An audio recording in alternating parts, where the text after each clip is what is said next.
Friends, welcome to Gunti sisters YouTube channel. ఈ వీడియోని like చేసి షేర్ చేసి సబ్స్క్రైబ్ చేసుకోవడం మర్చిపోకండి. శివరాత్రి రోజు జాగారం చేయడానికి మా ఊర్లో ఫేమస్ శివాలయం టెంపుల్కి వచ్చాము, పెదకాకానీలో. ఇక్కడైతే చాలా బాగా చేస్తారు శివరాత్రి. రాహుకేతుల దోష నివారణ పూజలు శ్రీకాళహస్తిలో చాలా ఫేమస్.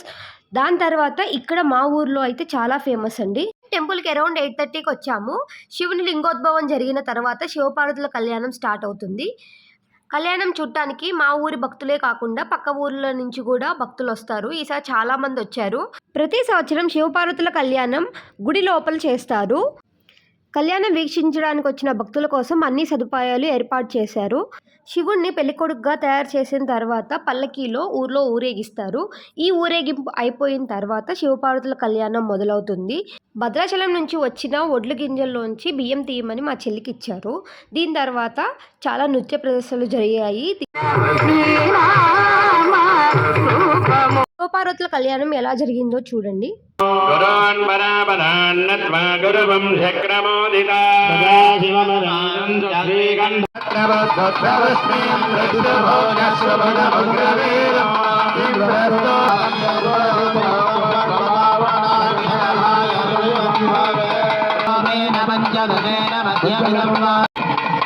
ఓం నమః శివాయ.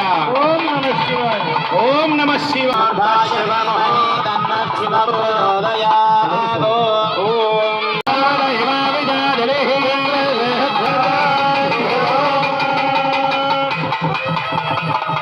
అయం ముహూర్త శుభ ముహూర్త అస్తు. ముహూర్తకాలే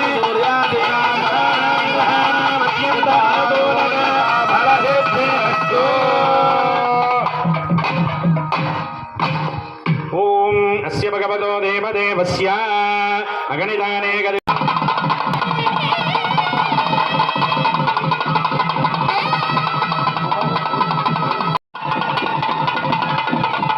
ఓం త్రయంబకై యజామహే సుగంధిం పుష్టివర్ధనో ఉర్వారుకమివ బంధనాన్ వరదోక్షే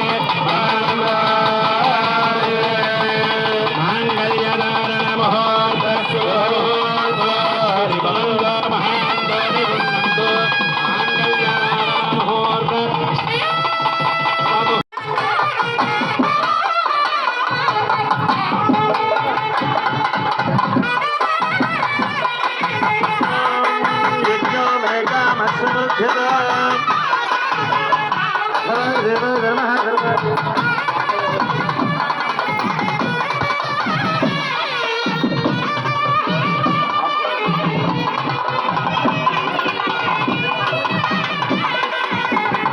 దయచేసి అందరూ కూర్చోవాలండి, నిలబడి కూర్చోవాలి.